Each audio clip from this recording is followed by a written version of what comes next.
Scarefest Radio is sponsored by Spirit Mechanics for your spiritual health and well-being. Find them on Facebook. MECHANIX. And by Coyote Chris Sutton, bringing light to the darkest places. CoyoteChris.com.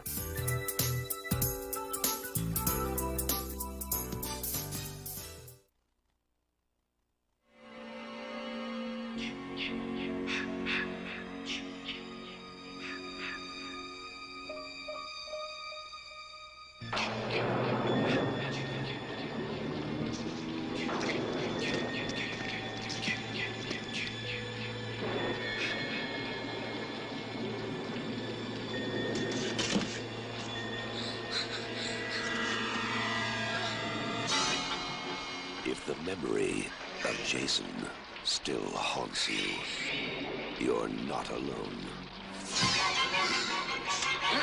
Friday the 13th, Part 5, A New Beginning.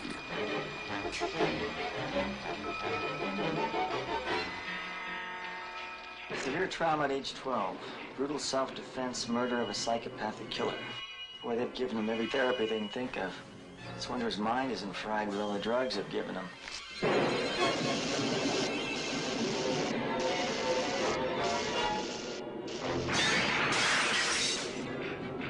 The mindless, murderous fury that was buried with Jason has been reborn. Pete! And suddenly, terror has become child's play.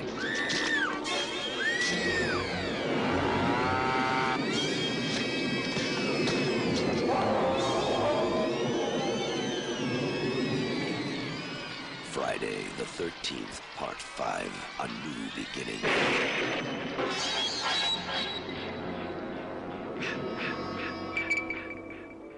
The opinions, viewpoints, and beliefs presented on this program do not necessarily reflect those of the management, the affiliates and broadcast partners, or the sponsors. Listener discretion is advised.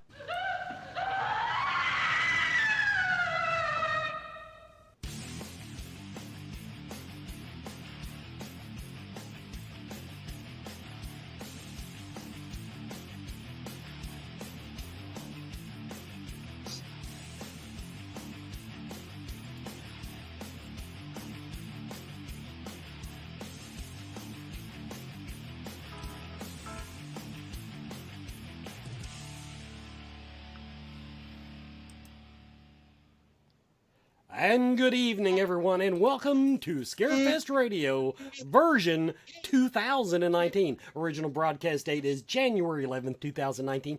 Happy New Year, everybody. Our first show of the year. And what do we do? What do we do to start the show off? We get Deborah Voorhees from the Friday the 13th, Part 5, A New Beginning. And so we've got a great show coming up, everybody. We got a lot of stuff to talk to her about, including her new project, 13 Fanboy. Now, of course, I am joined tonight by Mr. Jason Boyd. Hello, Jason. Hi, everybody. Jason, do you have your milk sandwiches ready? Yeah, I think I actually managed to wade through all the, crowds of people and the blood and the guts and everything, get my stuff to make French toast. So I'm good. Yeah, that's right, everybody. They've predicted 1 to 3 inches of snow in Kentucky, so we've decided that we have to strip the shelves down, buy generators, prepare for Snowmageddon. Snowmageddon. Yes, that's it.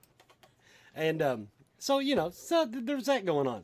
So okay, tonight, by the way, at about the 30-minute mark, roughly, give or take, tonight, we do have, where'd my tickets go?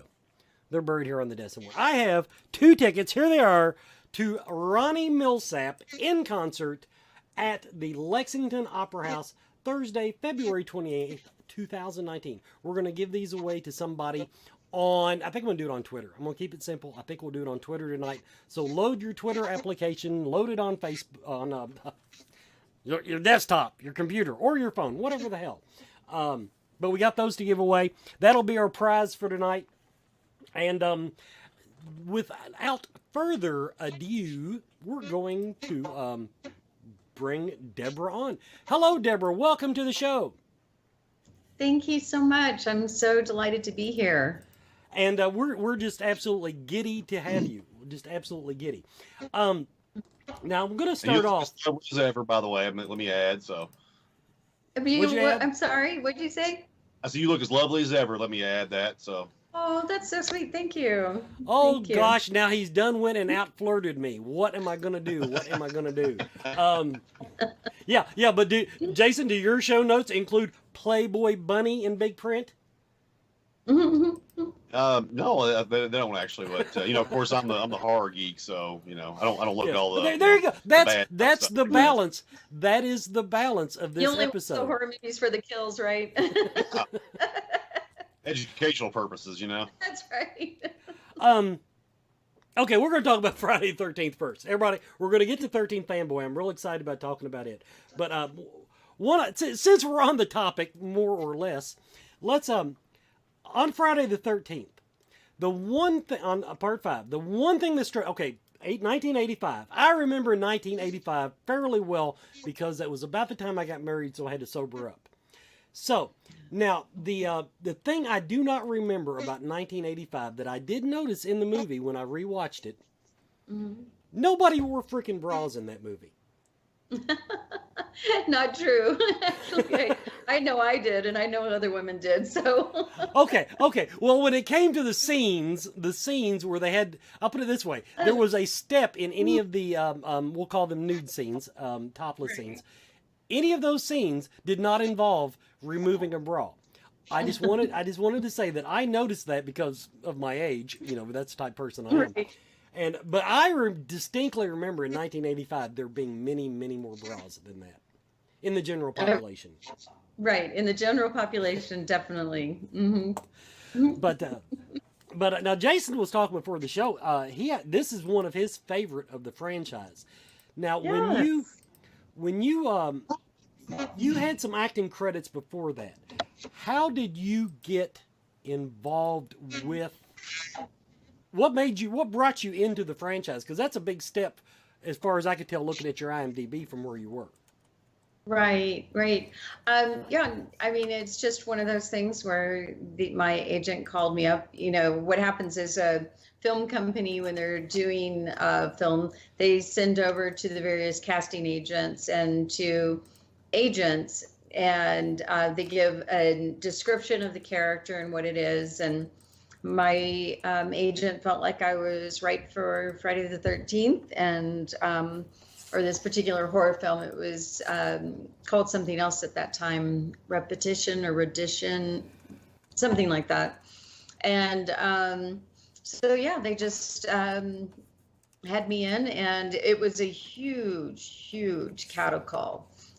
I mean, it was just lines and lines of people coming in and auditioning. I went in 3 times, for an audition, and I felt very lucky to be in it. Before that, I had been on the television show Dallas, on Riptide, and several other films. So this was really exciting and nice. So. And since you mentioned it, I wish I had actually noticed it earlier. But on Dallas, that was a recurring role. You were on a half a dozen or a dozen episodes. Yeah, I was on seven episodes of the Dallas show, and oddly enough, they had me playing different roles. So. Oh, okay. Well, see, okay, okay, I did not know that because the IMDb just says waitress or something like that, and so right. So I did not realize that. I guess you were just so damned beautiful that. But at the same time, I'm thinking, wait a minute, no, somebody that pretty, people are going to notice. I really enjoyed working on that show. It was a neat show. I did everything from, I was the Queen of the Oil Barons Ball. I was in the show more than that because I did extra spots too. But as far as speaking roles, I had 7 of the speaking roles. And but yeah, I was the Queen of the Oil Barons Ball, and also was in a bar scene where I flirted with Bobby, and yeah, several different things. So it was a lot of fun. Jason, over to you. So as far as that goes, did they? I mean, I guess when you first interviewed, did you have any idea what you were getting into? Did they tell you any more about the story, or is it just kind of, were you kind of flying blind, or? No, really, honestly, when you go into audition, you really don't get, a full script or anything like that. You get sides, and so you don't really know that much about what it is that you're reading for. But it's, yeah, you're just trying to get what you can get, and the more you can get FaceTime on screen, the better chance you have at making it in the film business. So. Well, that was kind of that's what we talked about that earlier before the show about, how that particular movie was so different than the rest of them. And I think it kind of shocked everybody because, Right. it wasn't Jason, it was somebody else. Spoiler alert! So, I mean, Spoiler it's alert! kind of a, film for that, for the franchise. So, my opinion anyway, but Right. some people might argue with that one. But like I said, it's definitely, being a dad myself, I mean, you can kind of understand his, frustration and rage and, Right. and it just and of course, like I said, it had a great cast. I mean, there was of course there's a lot of them that were from another favorite film of mine, which was Return of the Living Dead. So that was something else, and I rewatched it again, I guess because it's been years since I'd watched it, and I bought the box set and watched it again. I was like, oh hey, it's so and so from Return of the Living Dead. So Right. it was awesome, but yeah, I have to say it was one of my favorite ones. And plus, I don't know, something unique about that mask too. I don't know. Like I said, of course, you saw my my copy that I had there. But Right. I mean, as far as you still keep in touch with a lot of the cast and things. I mean, I know you looks like on the movie there you're working on. With social media and stuff, it really kind of helps us keep in touch, whether, it was somebody from Friday the 13th 5 or one of the other Fridays. And so yes, there's several people that I'm still in touch with. And of course, in 13 Fanboy, I have several actors in it. Ron Sloan is going to be a junior, and Carol Locatel, she's going to be doing a cameo for us, and so that's going to be a lot of fun. Those two together are quite a riot. And then we've got a lot of people from the Friday the 13th franchise. We've got CJ Graham from 6 and Tom Matthews from 6, and we can talk about that later, but, between, just being a part of the franchise and having 13 Fanboy and what I'm doing with that. So, yeah, I do end up, chatting and visiting with some, particularly, those who are online.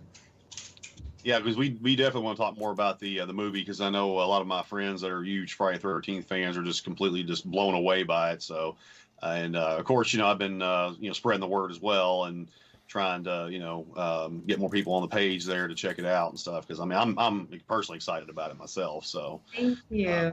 I'm hoping that we get to see it soon. Maybe start dropping some more trailers and things. So. Of course, like I said, and again, we'll leave it up to you if you want to, throw some teasers at us here. Absolutely. Just foaming at the mouth for it. So. Well, I'm going to try to get her to drop spoilers the whole second half of the show. I want to know all about it. Everybody, we're going to take a quick commercial break. We'll be right back with more Scarefest Radio and Deborah Voorhees.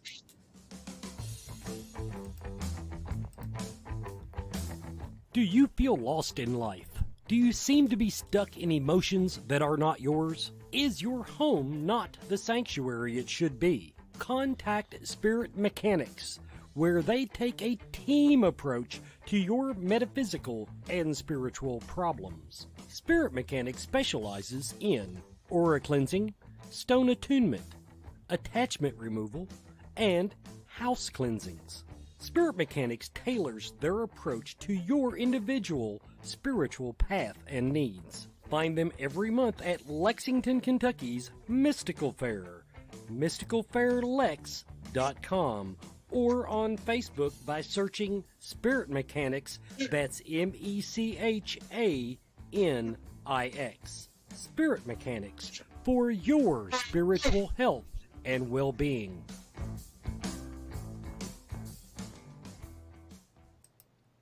And welcome back to Scarefest Radio. Our guest tonight is Deborah Voorhees. I kind of cut Jason off a little short there. I'm going to go ahead and toss it back to him and let him get back in on the questions. So now, as far as like I said, we were talking about the film and everything. As far as have you gotten like a huge like press for it? I mean, has you gotten out like on other websites and things? I mean, what are some of the other websites and things have been advertising? Oh my gosh. We've been very fortunate. We've gotten so much coverage from the press. Everybody from, obviously you guys, Pop Horror, iHorror, lots of YouTubers like Lee McCoy and Dr. Wolfie and Sleeved Biker, just a ton of the different people, Ben Ottavino. It's a long list. It's a really long list of people. So I'm very grateful to it. The very first person to write about us was Jeremy Deck, and he's with Movie Web and Grew Monkey and stuff. So yeah, we've got a long list of people.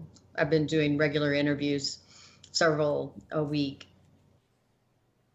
So as far as that goes, I mean, you guys, it looks like you've kind of exceeded your the GoFundMe project and everything. So of course, like I said, I donated to that as well. I mean, I really wanted to see this happen. So, and I was excited to see it actually not only met but exceeded its goals. So it did, and that meant what's really nice about that is that since we did open up during the holidays, a lot of our fans were saying, "Oh my gosh, if only it was after Christmas." And I said, well, if we make our goal, we go into something called in demand.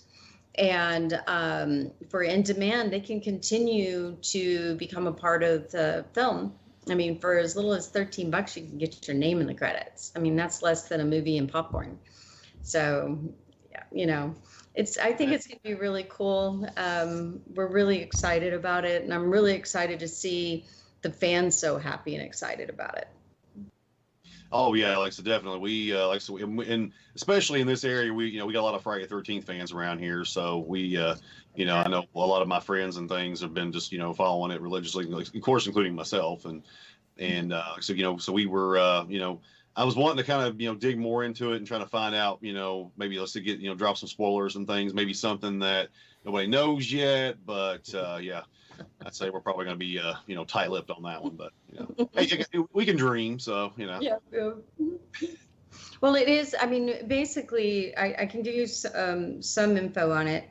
As you know, it's about an obsessed fan who is stalking women from the series, and with the intent to kill. And he's actually really going after, his favorites. It has a lot of twists and turns. You're not going to know who the killer is until the very end. There's a lot of, think of it, this is a very realistic film.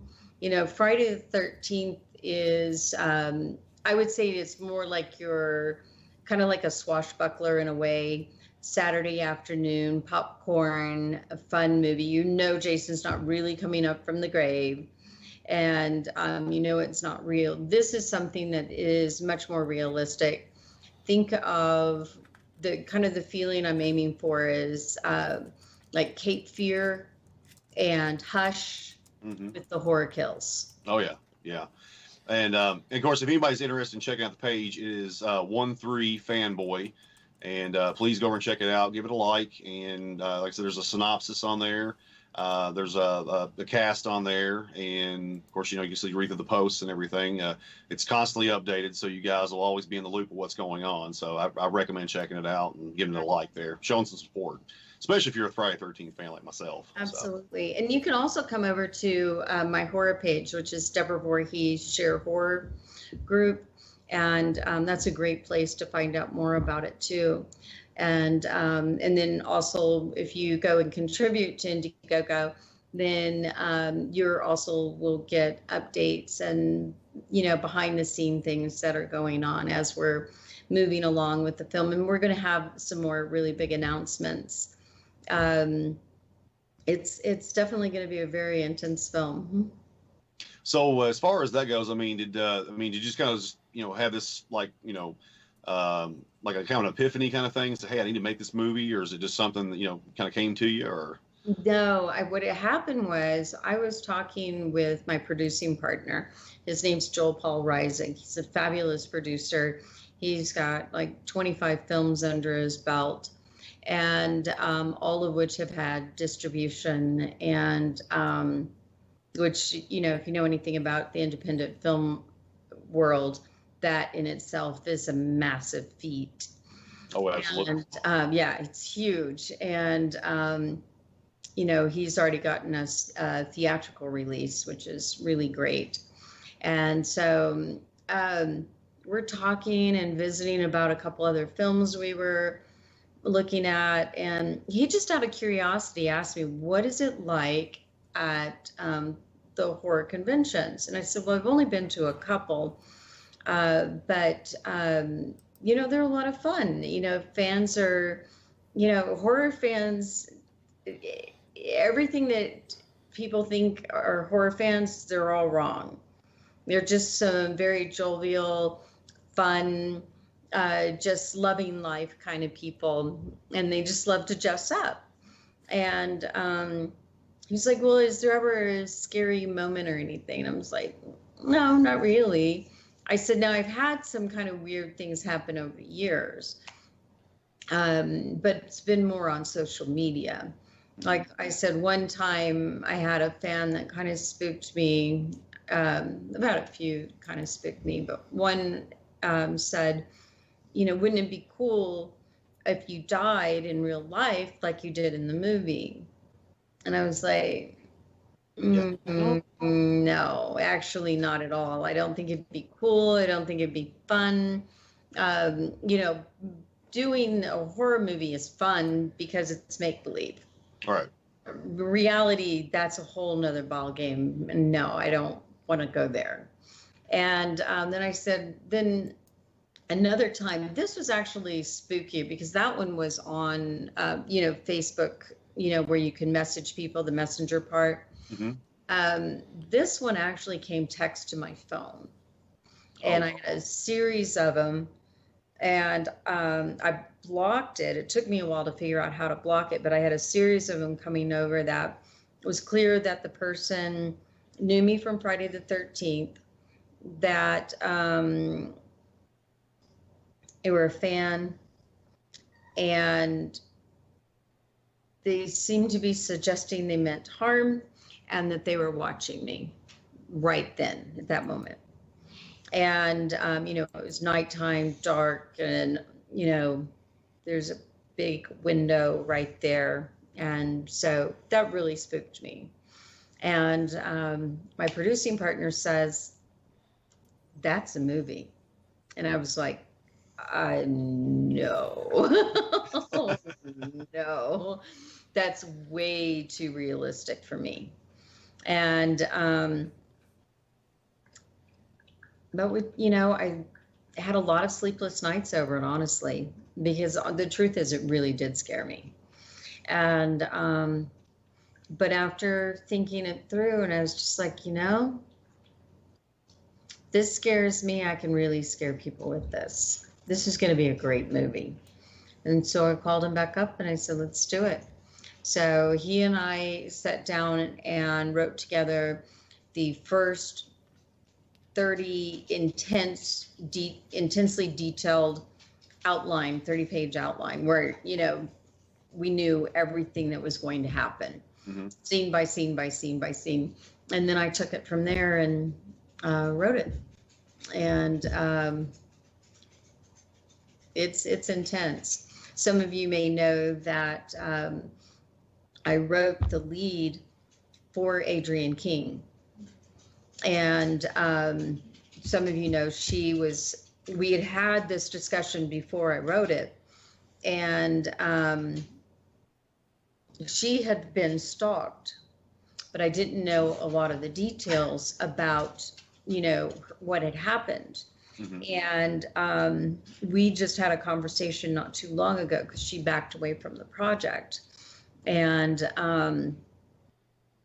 she said, it was like you were there. She said, you were so dead on. I was like, whoa. And it's, you know, she said, it's just not something. She said, I'm so sorry. I can't do it. I just can't. And I completely understand and completely respect her for it. And I love her to death. She's a very sweet woman. But yeah, so it's an intense script. Well, I mean, especially since it be coming from, you know, like you said, real life, because I mean, you know, that's really, you know, I guess as they kind of pointed out, The Walking Dead, you know, the monsters are people. So, you know, and of course, you know, you have true horror fans that, you know, this like me that have the useless horror trivia that they store up here, and you know, and of course you have the ones that take it just a little bit too far. But so you'd mentioned horror conventions. Which ones have you attended so far? I went to the Texas Frightmare and also Horror Hound in Columbus. And both of them were really nice. I really enjoyed them. So have you got some more scheduled? I mean, the fans can, you know, come see you right now, but you know, eventually I hope to do a few more. And of course, I'd like to do some with 13 Fanboy too. Yeah, because I'd say, you know, especially, you know, with building up steam and everything with the movie, I'm sure they'll probably, you know, they'll have a huge, you know, turnout. You know, if you set up a booth somewhere and any of the horror conventions, I'm sure there'll be a huge turnout anyway. Yeah, I would love to do that. I think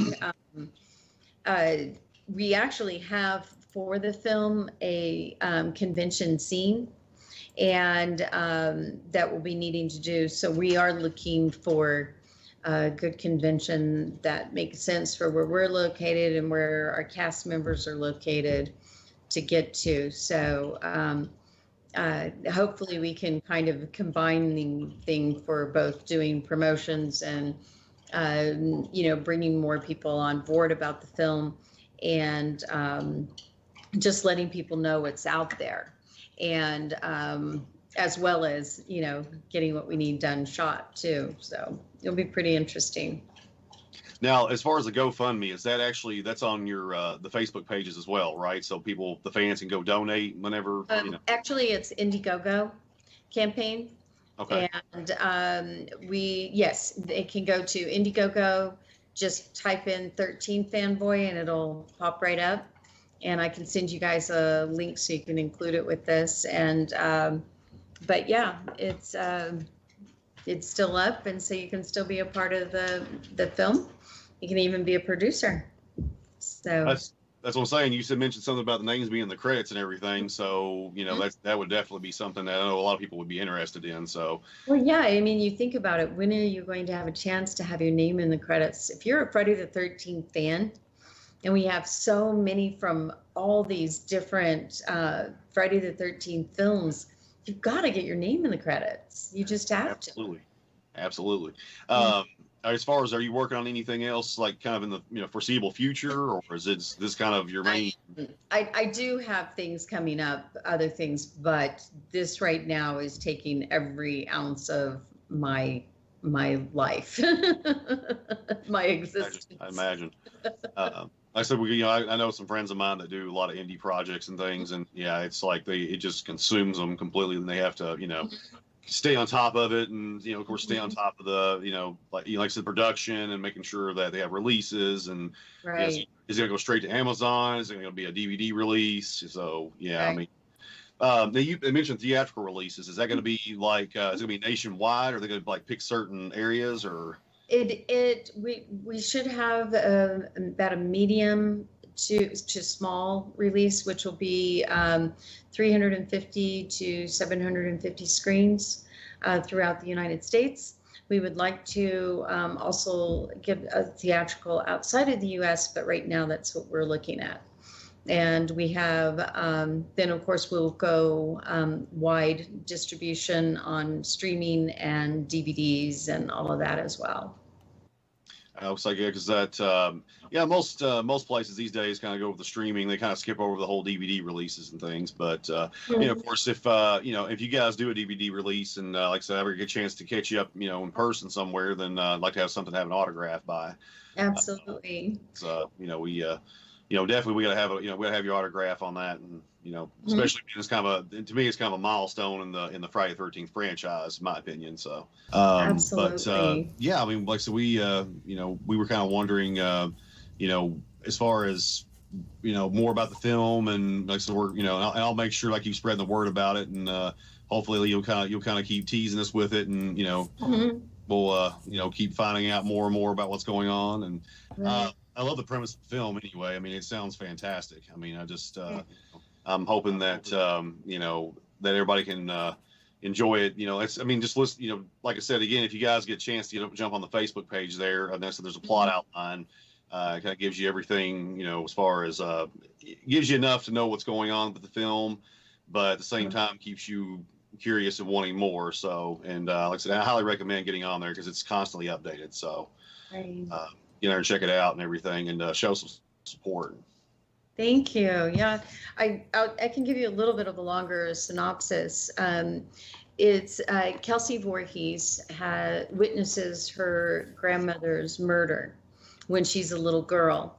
And when 10 years later, when she's a young adult, she realizes that there have been more than one Friday the 13th person murdered. And she soon finds out that this person is still out there, and her grandmother's best friend. His life is in danger, and then she finds herself targeted as well. So it is definitely going to be very intense. Yeah, so we and you know, and I don't know, like I said, it's something about the whole you know, like you said, you know, the Jason thing, you know, it's far-fetched, you know, I guess, you know, with the undead killer and everything. So I think this is, yeah, you're right. I think this is really going to, you know, scare the pants off the fans for sure. So right. What do you think, Wes? Have you heard of Nora Hewitt? She won the season 9, or wait, 6 or 9 of Face Off, that's the competition with all the best special effects artists out there. Oh yeah, yeah. And she's doing our special effects, and we went to Tom Savini to talk to him, and he said that's the person you want. And so came recommended by Tom Savini, and she actually, she's his protege.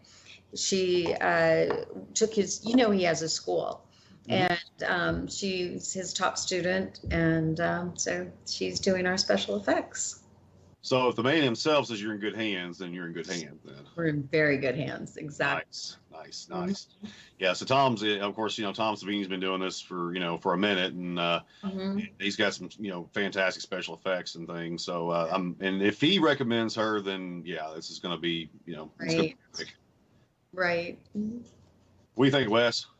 I think it's time for our commercial break and to give away these tickets. I need to give away these tickets. So what we're going to do, everybody, I'm going to tell you right now, go to Twitter, tag @TheScarefest, @TheScarefest. That's who you want to tag to win Ronnie Millsap tickets, Lexington Opera House, February 28th, and they're pretty good seats right down on the floor level. I forget what they call it.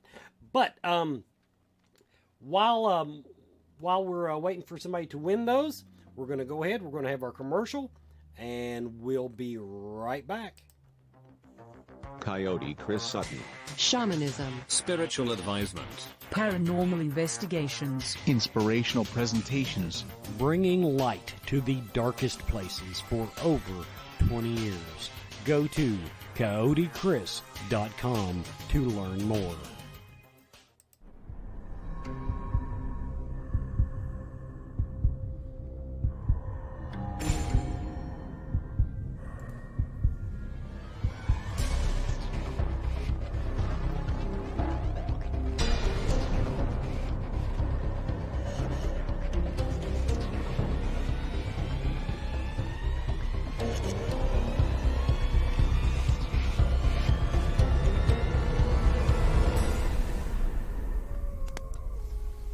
Who's scared? Who's scared? Scared of what? Well, you know those Friday the 13th movies from the 80s? There's a copycat killer out there killing girls for real. Shut up. Yeah. And they think it's some, like, crazed fanboy. He's stalking the stars of the original movie. I wouldn't believe everything you see on the internet. What was that? Oh, yeah, I've heard about this. Just some bullshit for some movie. Wait, what? Cool. Who's in it? Tracy Savage. Ooh, love that blue bikini. Judy Aronson. Hottest chick from part 4. Deborah Voorhees. Amazing tits. Dude, shut up. Them and a whole bunch of other actresses from the original movies. And they even had some of the original guys, like CJ Graham. Wait, no way. The dude that played Jason? Oh, and Tom Matthews. That's awesome. I have proof. For real? This was posted live on Facebook. It's the chick that got her eyes gouged out with garden shears. They couldn't find her body anywhere. So it's just a publicity prank. You can't even tell who it is. It's just one of those things where you donate money online. Yeah, the producers will put your name in the credits, maybe invite you to the premiere, and who knows, maybe you'll even get killed in the movie. I don't want to be killed in a horror movie. No, thank you. Well, then just keep your top on, sweetie. Yeah, you can't die in a horror film unless you show your titties. Come on, guys!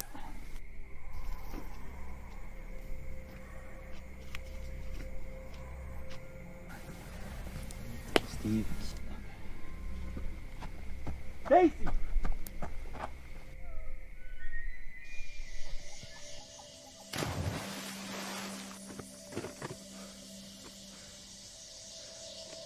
Stacy! Stacy! Stacy! Stacy!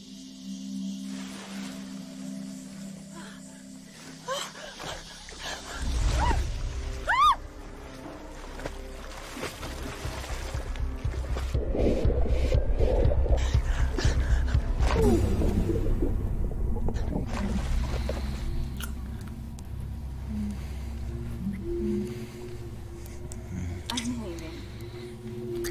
Not that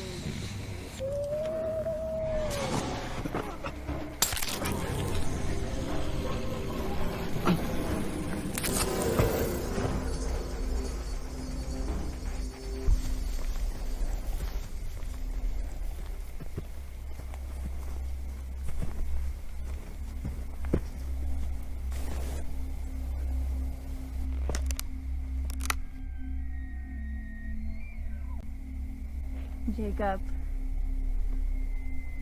Steve. This isn't funny. Guys?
And we're back, and I want now. Okay, I totally dicked up the Ronnie Millsap ticket giveaway. I didn't actually give the hashtag. Somebody made up one based on what I said and went out of her way to win the shit out of it.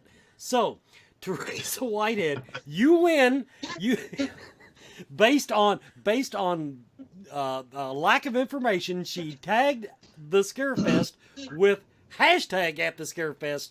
That shows you what a little imagination can do. So I'll get your address after the show, Teresa, and we will mail you these tickets. Thank you for playing our home game. Now, back to our special guest, Deborah Voorhees.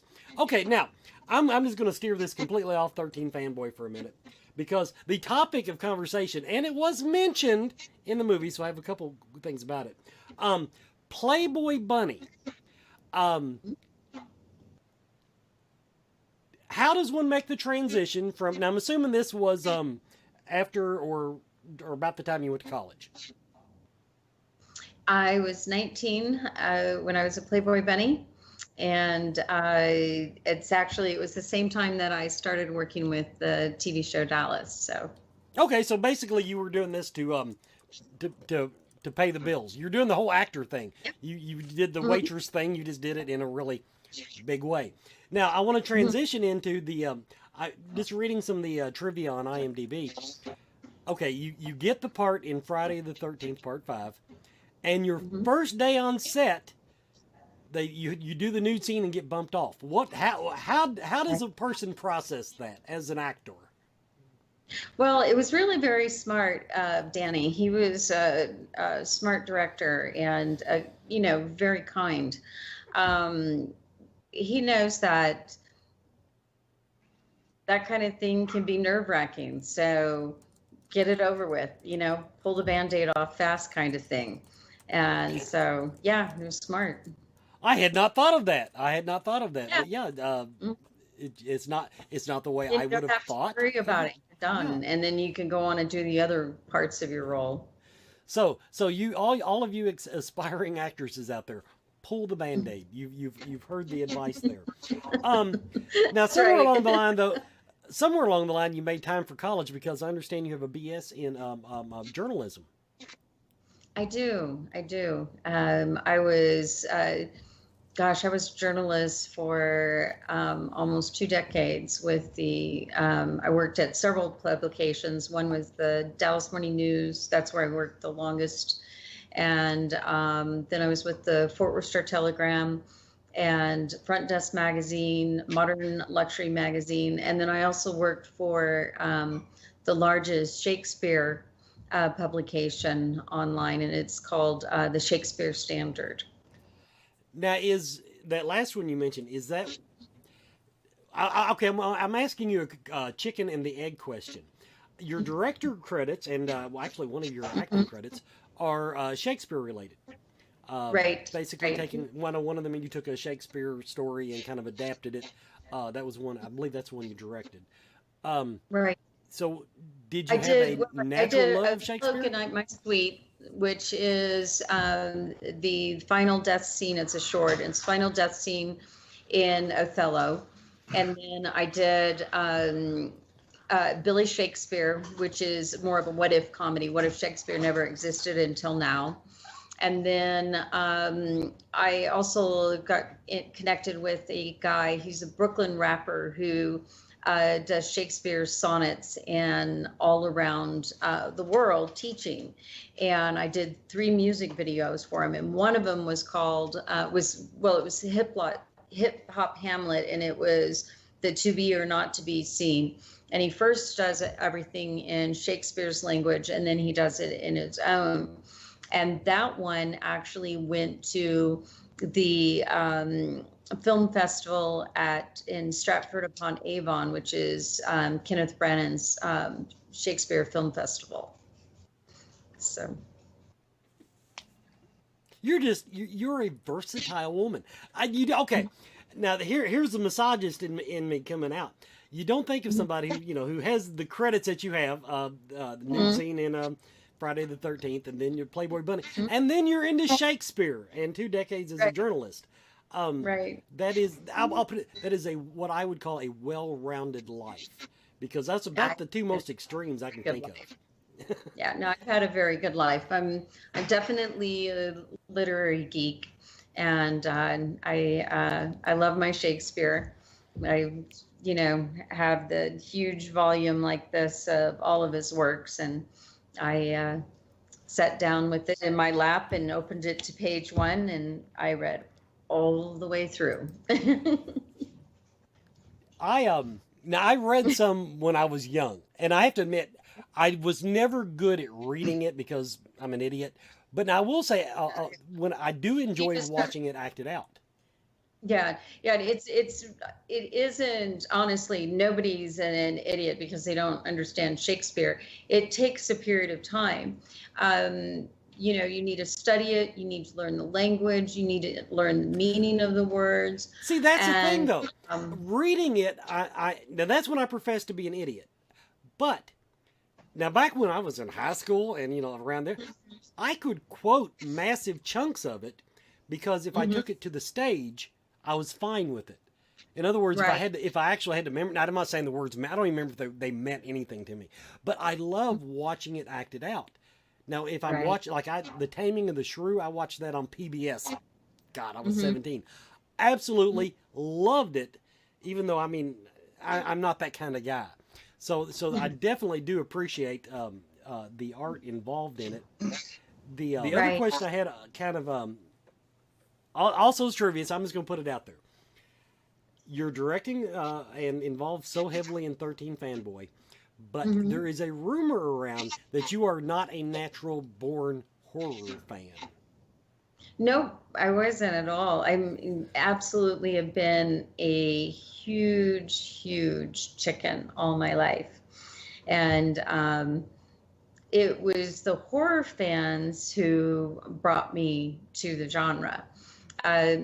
People would say, watch this, this is a really good movie. And I'd be like, oh my gosh, you've got to be kidding. And so, I didn't want to disappoint him. So I'd watch it. And over time, I was like, wow, these are like really good movies. They're really intense. And so now I have a bunch of horror films that I really love. But yeah, and I seek them out now. Now, I'm still not going to watch a horror movie by myself. I just won't do that. And if it's a really scary one, then my husband can't even go to the bathroom without me. I'm not going to be left alone. If he has to go to the kitchen to get something and the movie's going, it's like, no, it has to go on pause until you get back into place and I can grab your arm. So, but it's I fun. totally get that. Kind of scare. In our household, when I'm watching a horror movie with my lovely wife, basically anytime the kill scene comes up, I can look over and she's on Facebook. She'll watch the movie, but that's when the Facebook posts go out and she catches up on that. But now of course we've talked about the Indiegogo for 13 Fanboy. And by the way, everybody, when you're contacting a famous person about their upcoming project, watch your freaking typing and don't call something like 13 Fanboy 12 Fanboy. I swear to God that was just a typo. I knew what the project was called. You corrected me on that. I went, oh my God, I just blew it all. She'll never talk to me now. No. But I was excited because by the time we had you scheduled for the show, you were already over the top, as Jason mentioned on the Indiegogo project. Now, a little thing I noticed though, you're planning. I know because now you're over the top, and I guess you're going to keep collecting the money until people quit running their debit card. But when does the hard work? When do you have that plan to start? As early in 2019 as we can. We're going to be shooting in Los Angeles. We'll be shooting in New Mexico and one other major city. And so we still have some juggling and stuff. Basically, it's logistics at this point, figuring out when we can shoot everybody. But yeah, so just as soon as we can. Okay, because I know that the 50 grand was your baseline budget. That's what you needed to do the project as you envisioned. Actually, that's not our baseline budget at all. We also have investors. Okay, well. We couldn't make this movie for $50K. I can let that sentence out. It really didn't matter because the thing is I saw was the main things you're wanting to do, especially now that you've topped that 50,000, is concentrate on, well, two things. The first one, which I think our 80s horror fans are really going to love, that takes it out of the realm of CGI and film effects and into real world effects. Absolutely. We're doing 100% practical effects. I don't like the way the CGI looks. To me, it looks very flat. It lacks texture. It lacks shadowing. So yeah, that's a no-go for us. We just can't do it. One, this is a film for the 80s horror fans.